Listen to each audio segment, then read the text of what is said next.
Jennifer. All right. Thank you. Yeah, sure thing. Yep. All right. So thanks everybody for coming to this session.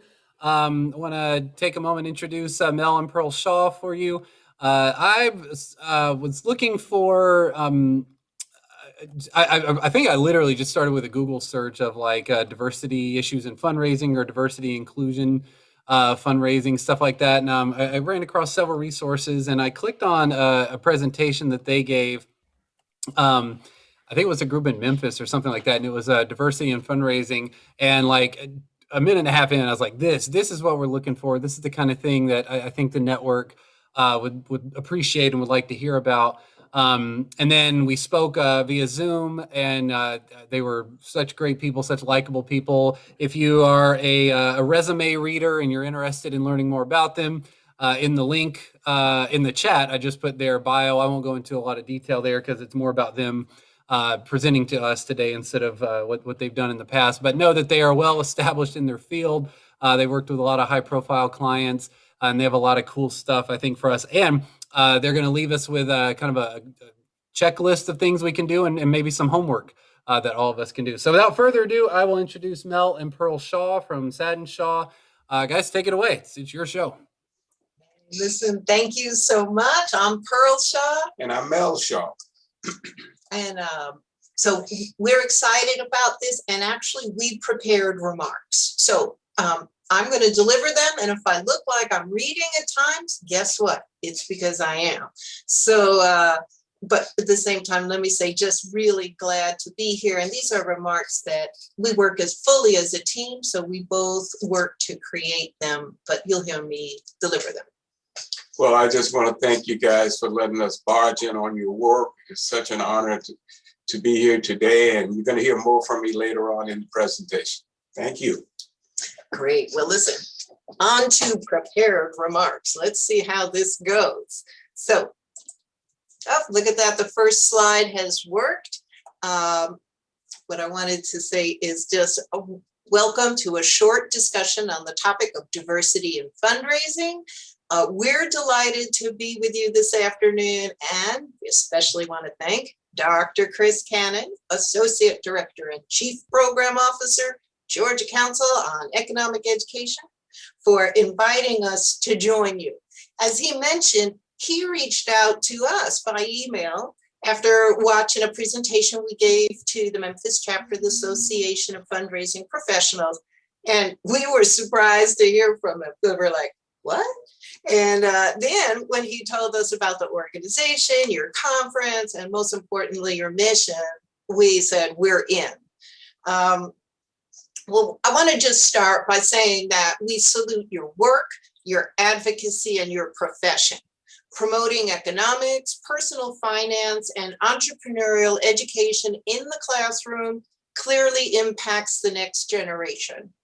Each of us were impacted by this type of education during our early and continuing education, and it has shaped who we are today in very positive ways. Your work has become even more important as we as a nation embark on a path towards increased equity. Economics, personal finance, and entrepreneurship are important individual and collective components of an equitable society. This path towards increased equity is an opportunity for all of us to grow beyond who we are and into who we want to be. It's also a time of challenges as we look around at what we have built and notice our limitations. Intentionally or unintentionally, many of us have built organizations that are meaningful and that so impact many in so many positive ways. And yet, when we look at who we are and who is supporting our work, we can find a lack of diversity. That lack of diversity can reflect inequity, it can create inequity, it can blind us to what we cannot see. So here's a public secret. Diversity or a lack of diversity in fundraising is often tied to the extent to which an organization is diverse. By this, we mean who's providing leadership at the board, staff, and advisory levels? Who's funding your organization? Who are you serving? As it relates to the National Association of Economic Educators, diversity also relates to the extent to which economic education ties to the lived experience of students. Who is teaching? Who is learning? And what are the examples that are used to illustrate concepts? Sometimes when organizations approach us on the topic of diversity and fundraising, they're looking for a quick fix. There's no such thing. Depending on your organization and its history and vision, there will be steps to take, some quickly and others will take more time. We don't have a magic word or a prescription you can use to increase diversity in your fundraising, but we can share questions, experience, and a process with you. So what are we talking about? Before we fall into the trap of defining diversity as solely related to race and ethnicity, let us take a moment to define our terms.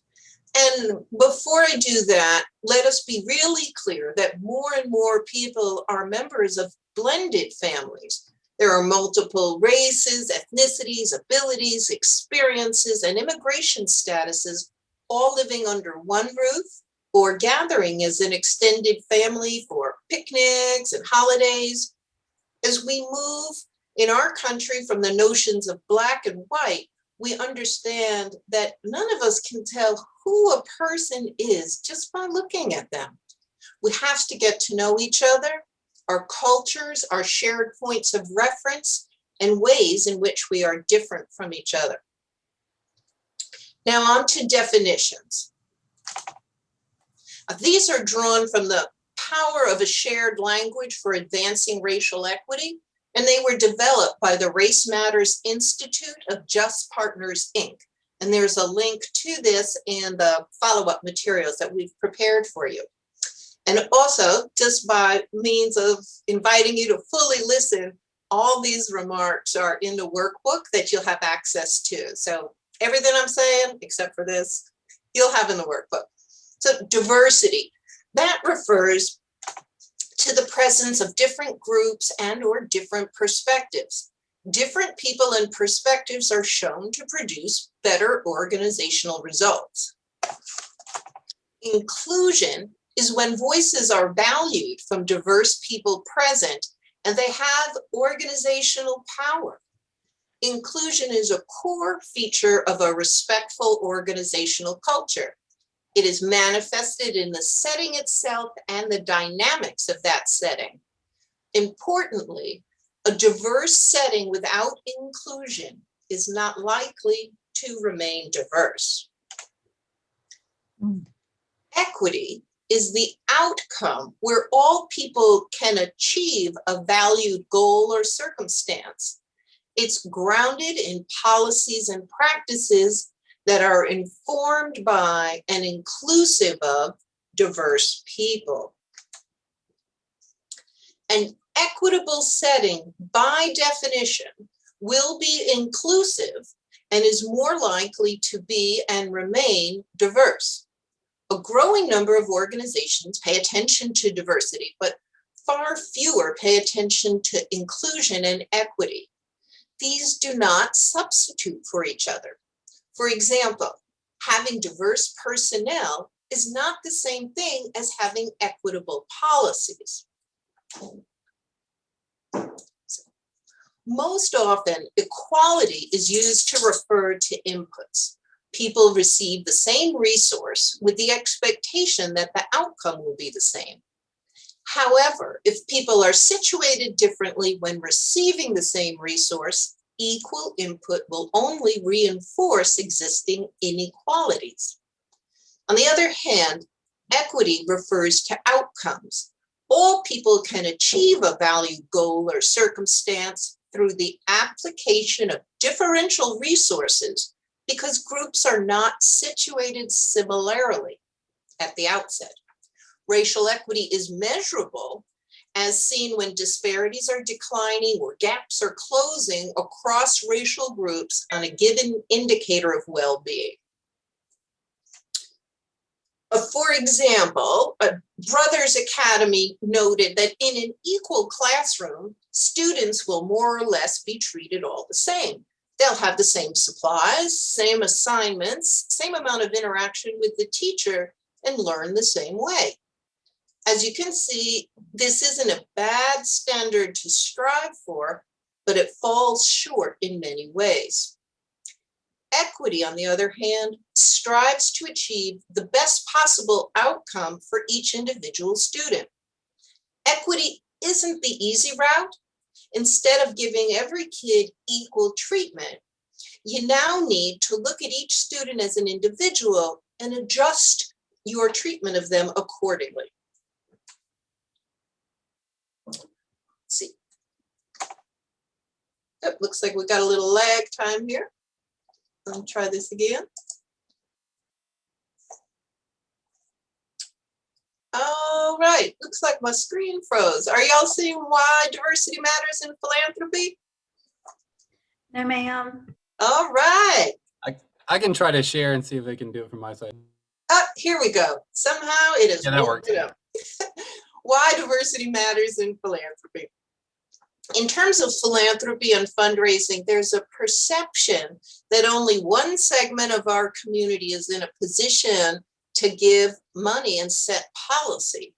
The truth is that people of color in our great diversity continue to position themselves as donors because of our increased education, wealth, and changes in the dominant culture.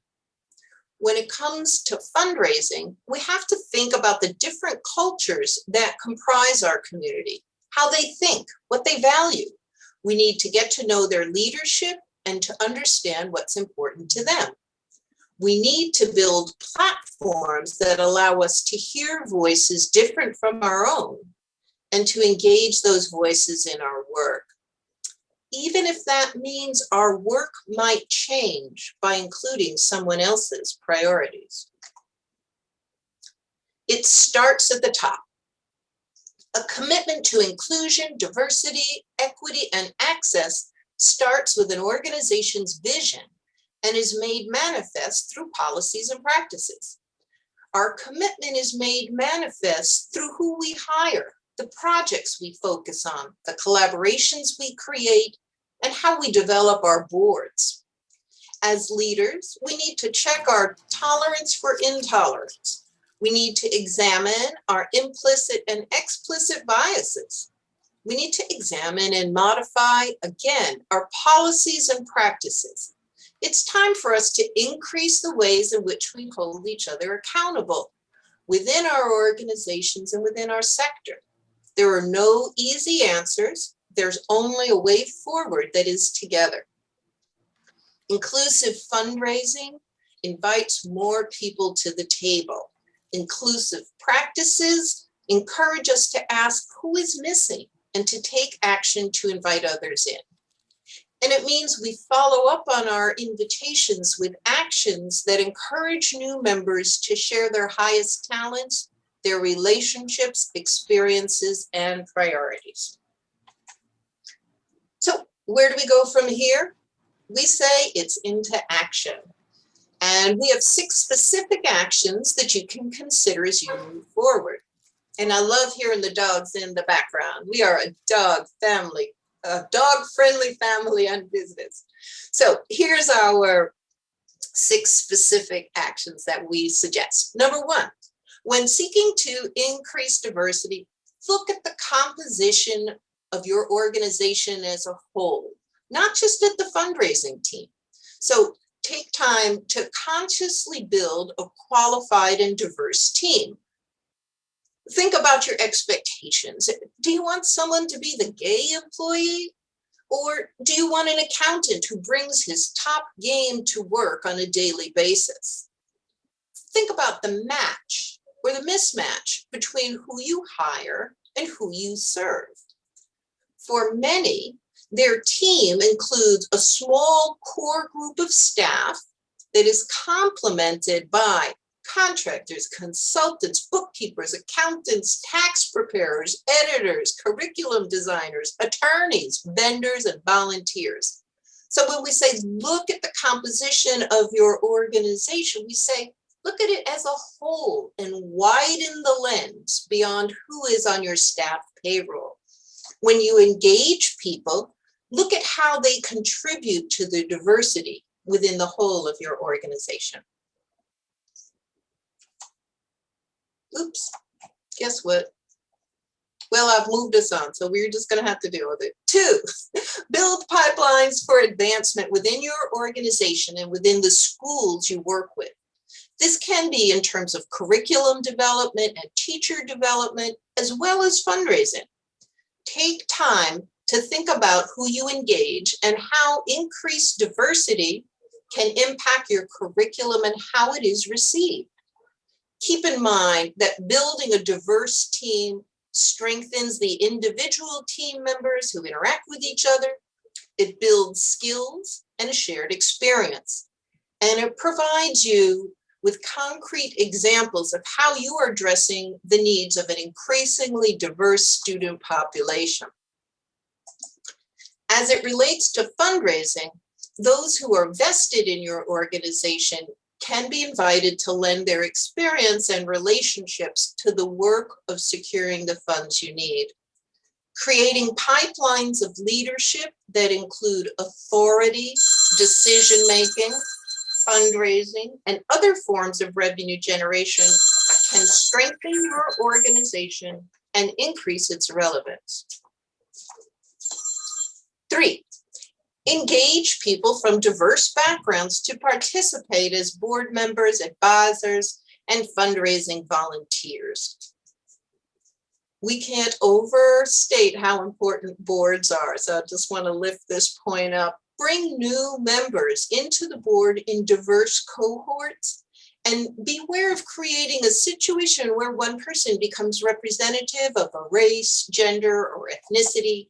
Create an onboarding process that shares information about the organization, its priorities, fundraising, and finances, so that all members have access to information, not just those who already know someone on the board. Create board buddies so that each new board member has someone who can help them navigate and understand the written and unwritten rules of the board. All right, 4, review policies and practices to learn what formal or informal barriers to employment may be in place. For example, are the educational requirements for specific positions, are those a job-related requirement or are they a barrier? When it comes to fundraising, what about years as a fundraising professional?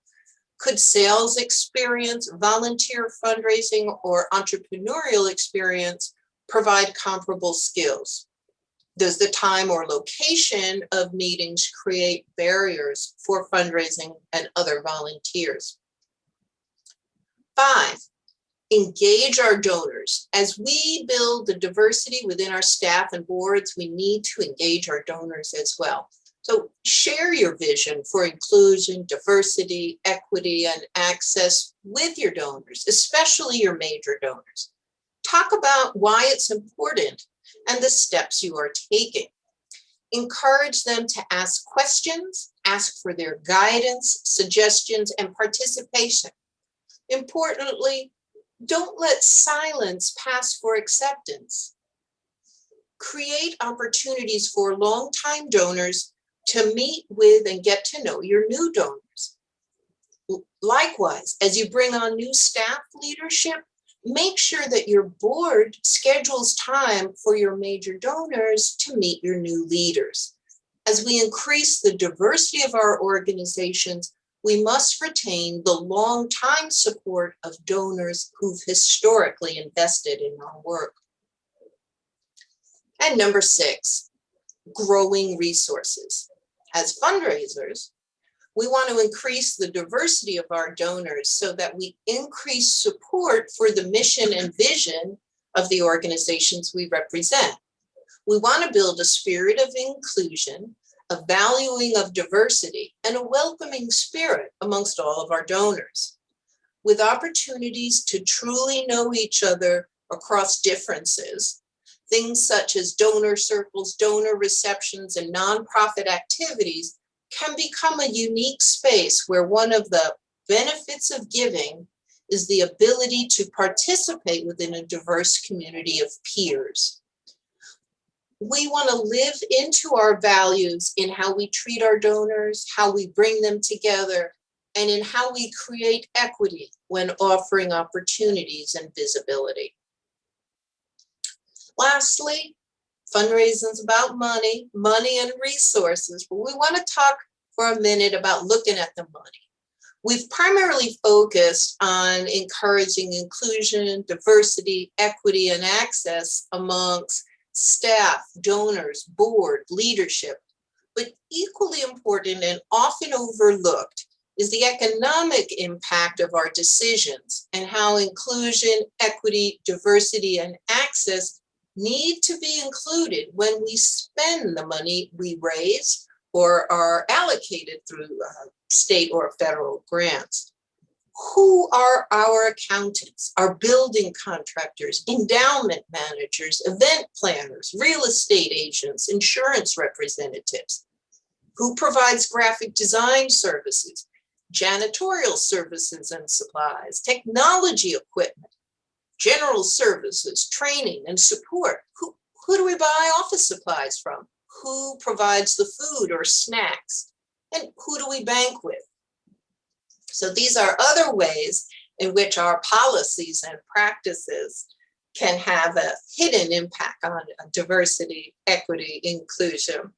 And in closing, what we want to say is these values have to be at the heart of who we are. These are not an additional area to check in on. They're vital to our sustainability and the sustainability of our region and our country. These are human values. And now Melvin's going to come back and join us and facilitate some discussion about diversity, equity, and inclusion at a glance. Well, thank you, Pearl. Well, what we want to do is when you go back to your home base, it's just to see where you are. I know in your heart, in your head, that you feel that you know your organization pretty well, but we have found that it's not necessarily true. So we created this document for you to go back and see what's real and what's not. And I just kind of want to walk through with you quickly.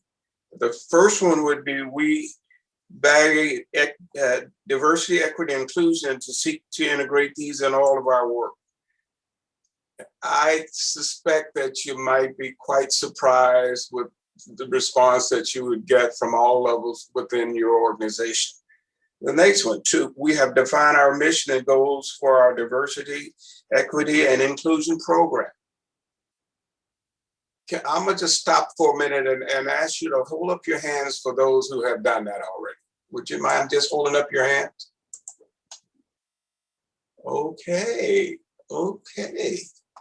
Let's move to number 3. We have specific areas where we focus on our DEA work.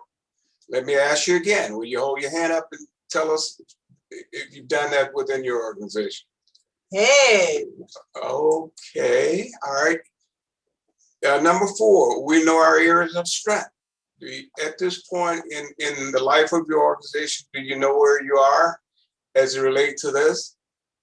Mike, can I call on you for a quick second at the top of the screen and tell me what that means to you? You mean what our strengths are? Yes, as it relates to DEI. Yeah, I think we're very cognizant of the fact that we always have to, think about diversity, equity, inclusion, because we serve a very diverse population across the state of Georgia. So we're always thinking like, how can we make sure we're sort of reaching every area and every group and every person out there that doesn't look like me necessarily. So we talk about this quite often when we're working with teachers in the materials that we create that serve the teachers as well. Great. How long have you been working at this to get you to the point that you're pretty comfortable with it, Mark? I don't know. I'm not going to say that I'm comfortable. I don't know if I ever will be comfortable, but I mean, I've been working at the Georgia Council since 2008, and it's sort of always been something that we do, again, because Georgia is so diverse, and we serve so many different people around the state. Okay, great. Thank you, Mike. Yep. And we'll move on to challenges. How many of you feel like you know the challenges facing your organization at this Hey, time? Mel, can I interrupt you real quick? Look, I think Dan Mortensen had a comment or a question. He's in Virginia. Okay. Yeah, thanks, Chris. I was just gonna offer perspective from Virginia in terms of what we're working on, knowing where we're at from a board standpoint. We have for actually several years now, maybe 5 years, been striving to increase diversity, which we define on several dimensions, not only race, but industry representation, job function, talent, gender, and area of the state from which they come. So we've been at this for a while, but we're still not where we need to be. And we have, I would say more recently, the last maybe 18 months to 24 months, been looking more closely at and measuring differently, the population that we serve. Like Mike in Georgia, here in Virginia, we're pretty diverse. So we're well aware of this, and we know we have challenges. We still have a long ways to go, but at least we're kind of in the game. Dan, let me ask you this. Where is the catalyst for all this? Is it coming from your board? Is it coming from the administration? I'm the head of the organization, and I'm certainly committed to this. The board has been having conversations around this for some time, so I would say both. It's both our staff and the board. Great. Any other discussions to add to what Dan has said? I'm sure there would be tons. We need to have you guys back, I think, for much longer discussion. As I knew this was going to be a tight 30 minutes. Unfortunately, we have another session that starts at 3. But I want to give you guys a chance to wrap up real quick and make sure everybody knows what's in that link that you sent. I've posted it in the chat several times. It will also go in the link to everybody that's at the conference, so all 98 participants or whatever. So if you guys just want to give us a couple words to wrap up real quick. Great. Well, you will get this in your workbook, so hopefully you can give us some feedback down the road. But thank you so much for your time, Pearl. Yeah, well, we appreciate it. We appreciate your work and the challenges and the opportunities that surround you. We salute you, and we wish you your best with this conference. Thank you so much. Thanks, guys. You guys were awesome. Thank you. We'll be in touch. Okay, bye-bye now. Bye.